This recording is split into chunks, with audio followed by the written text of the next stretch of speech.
என்ன குமார் ரொம்ப ஒர்க் ஆஃபீஸில்?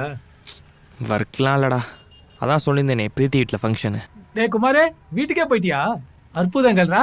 என்ன சொல்லுங்க மாமனாரே? அவர் நிறையா சொல்கிறாரு, ஆனால் எனக்கு தான் ஒன்றுமே புரிய மாட்டேங்குது. அங்கே என்ன பண்ணுந்தானே எனக்கு தெரிலடா. எனக்கு எல்லாமே தெரிஞ்சது தான், ஆனால் இன்னைக்கு தான் அவளுக்கும் எனக்கும் எவ்வளோ வித்தியாசம் இருக்குன்றதை முழுசாக தெரிஞ்சுக்கிட்டேன்டா. ஆனால் இன்னைக்கு எப்படி இருந்தால் தெரியுமா, இன்னைக்கு நான் பார்த்த முகம் வாழ்க்கையில் மறக்கவே முடியாதுடா. குமார், நான் ஒன்று சொல்லவா? பேசாமல் அந்த பொண்ணுகிட்ட சொல்லிடு, அதான் கரெக்ட்.